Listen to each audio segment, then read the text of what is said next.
That was a very engaging presentation. Okay, and our next speaker is Camela Martino.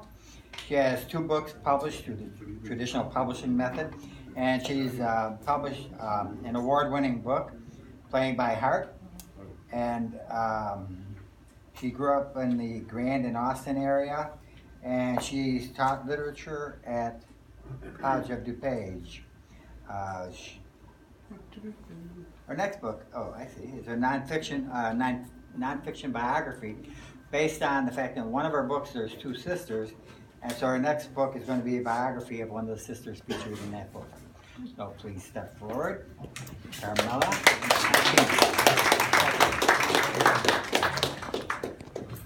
Thank you, CJ, and thank you, everyone, for this wonderful opportunity to be here again. As CJ said, I'm actually working on a biography related to the book I'm going to be mainly talking about today, Playing by Heart. The last time I was here was back when my first book came out, which was Rosa Sola, which came out in 2005 from Candlewood Press, and it got a star review from Booklist and lots of nice accolades, but it was only published in hardcover, so I got the rights back when it went out of print, and now it's available in paperback and ebook as Rosa Sola. The story is the same, but the new edition has discussion questions that teachers can use in the classroom. That book is more about the Italian-American experience. It's inspired by some things that happened to me as a girl growing up in Chicago, the daughter of Italian immigrants. I still had to do some research to make sure I got all the details right from that period and that my memory was right. But that was nothing compared to the research that I had to do for my second novel, Playing by Heart. Playing by Heart is set in 1700s Milan, a time that I knew very little about. The novel is told from the point of view of Amelia Salvini, a musician and composer who lives in the shadow of her older sister.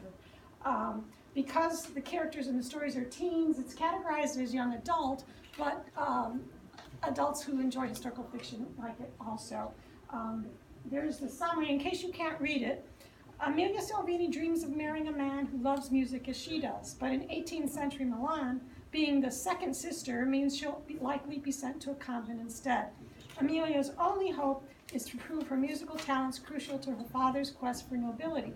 First, though, she must win over her music tutor, who disdains her simply for being a girl. Too late, Amelia realizes that her success could threaten not only her dreams for her future, but her sister's very life. And the novel was inspired by 2 amazing sisters who were far ahead of their time. One was a mathematician and the other a composer. The tagline, which you probably can't read on the cover, says, "She could compose anything except the life she wanted." Mm-hmm. Amelia's struggles are inspired by the struggles of 18th century composer Maria Teresa Agnesi. She was the first Italian woman to compose a serious opera, and there's other interesting things about her, but I actually learned about her through her older sister, Maria Gaetana Agnesi. Gaetana was the eldest of the Agnesi's children, and she was a child prodigy. She was fluent in 7 languages, some say by age 11. Her first foreign language was French, which she probably picked up from her governess. But when she was 5 years old, a poet published a sonnet in her honor, proclaiming how wonderful her French was. And she learned Latin next by eavesdropping on her brother's lessons. So when her father found out, he decided to take advantage of that. He let Gaetana learn Latin along with her brother, which was very unusual. And he was a wealthy man. His family had money from their silk business. And he wanted to be a nobleman. That was his big goal. But so he started hosting these academic meetings in their home, and Gaetana was his star attraction. And when she was 9 years old, she gave a speech in Latin in the garden of the Palazzo. The speech she had translated from Italian and may have actually written parts of herself. And it was on the education of girls. And the speech was such a hit that she became a permanent part of his conversations. And then her father decided to hire tutors who taught her the same subjects that boys learned in school, which was, again, highly unusual for girls of that time, who typically only learned domestic arts. Many even upper-class girls didn't even know how to read, and yet here Gaetana was learning all these. She was studying math, physics, astronomy. and biology. So she learned to read and write not only in Latin, Italian, and French, but also Greek, Hebrew, German, and Spanish. But of her other studies, she was most interested in theology and math. And that seems an odd combination, but at the time, a number of philosophers felt math was a way of knowing God, really. It was one of the pure sciences. So, and she was very devoutly religious, so it really appealed to her. During her teens, she spoke regularly at the Conversazioni, debating about the topics her tutors, she had debates with her tutors on the topics she studied. But Gaetana was a reserved girl, and she did not like being the center of attention. She did not like the celebrity status. When she was 18, she asked her father's permission to become a nun, because what she really wanted to do was to help the poor. But her father said no, because he hadn't acquired his nobility yet, and he didn't want to lose his star. So she used her debating skills on her father, and they came up with a compromise. She would continue presenting her talks, but he let her start volunteering and going out. She actually went to the hospital and nursed people, which the women of that upper class women never did. She taught catechism in the church, so she was very involved with the community at the same time that she continued debating and participating in her father's meetings. After that time, she focused on her studies on mathematics, and she eventually wrote and published a 2-volume, 1,000-page math textbook that covered everything from simple math to calculus, which was the new science of the time. They actually have one of the originals at the U of I Urbana-Champaign campus, and I went to look at it. And one of the unique things about her 2-volume book was that it was written in Italian and not Latin. Most scientific books were written in Latin, which she was quite fluent in and could have written it in, but she wrote it in Italian for the youth of Italy. She wanted it to be accessible to all students who wanted to learn. So that it was published to great acclaim. She was famous throughout Europe, received letters of congratulations from all over, including Pope Benedict XIV and the Empress Maria Theresa. At the time, the Duchy of Milan was under the authority of the Empress. So she received gifts from the Empress and from the Pope in honor of her work. After the book's publication, Gaetana continued her studies per her agreement with her father. He finally purchased a feudal estate that came with a noble title, but when he died in 1752, his nobility had not yet been officially recognized. That didn't matter to Gaetana. Finally, at age 34, she could do what she wanted. She immediately quit all her mathematic and scientific work, devoted her life completely to helping the poor. She used her share of the inheritance to do that work. When she ran low on money, she actually sold the gifts she got in recognition of her work to help the poor. She sort of was the Mother Teresa of her time, I like to say. She never became a nun. Some historians say it was because she never really wanted to be a nun. What she really wanted was to live independently at a time when an upper class woman only had 2 choices. You either had an arranged marriage or you lived in a convent. Those were your only options. She got to do what she wanted to do.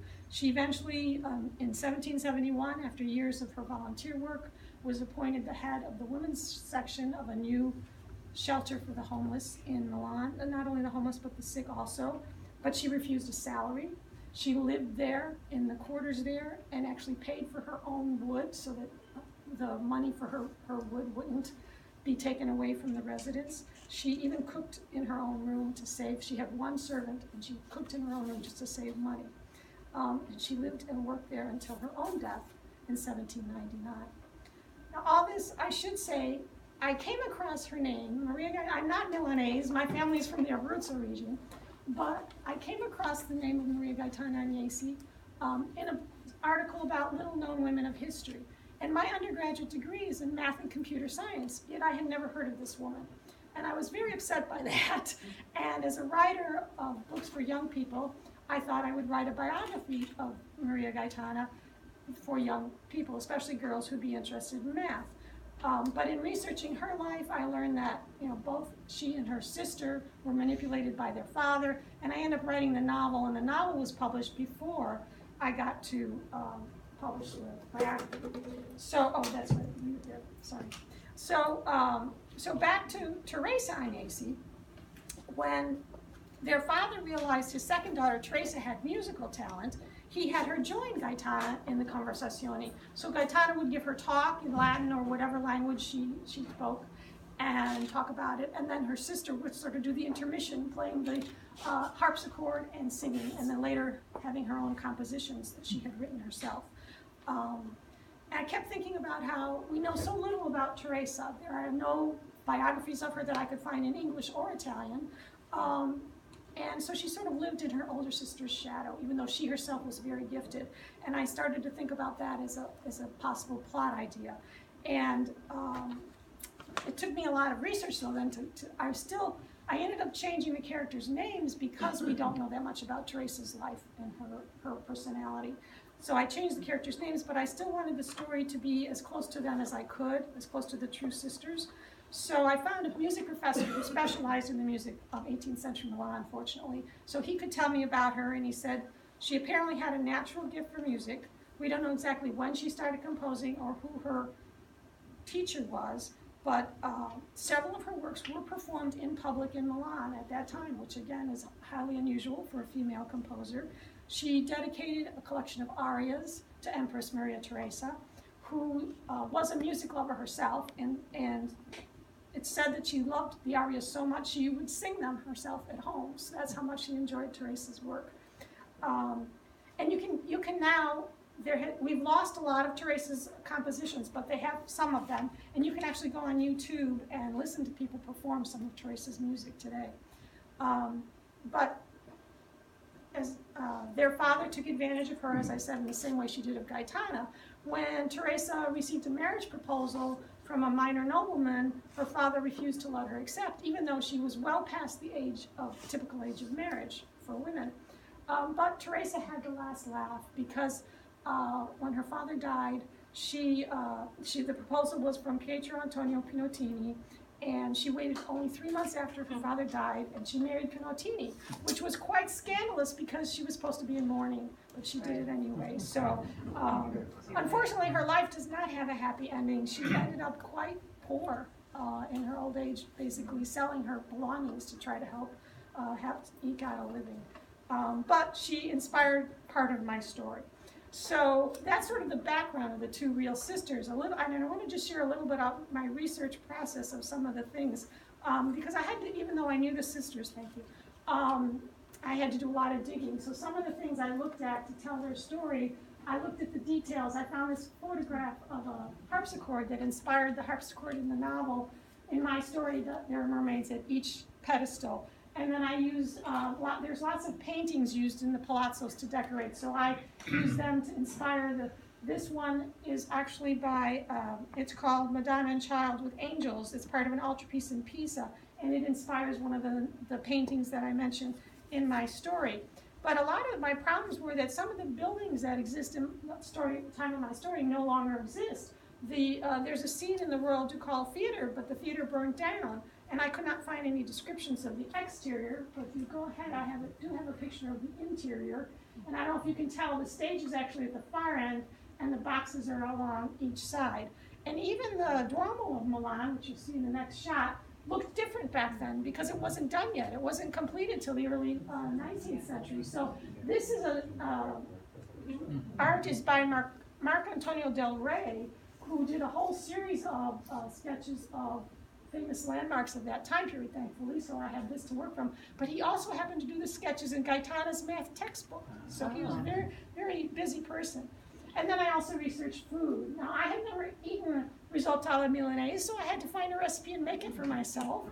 Tasty research. And then we do all often eat panettone, though, which is said to have originated in Milan. So I did lots of research historically, but I also wanted to make the story relevant to modern readers. And I did that by trying to find timeless themes that would work. And one of those was sibling rivalry. What was their relationship like? And the idea of trying to live up to the expectations of parents who want you to do things that you don't want to do.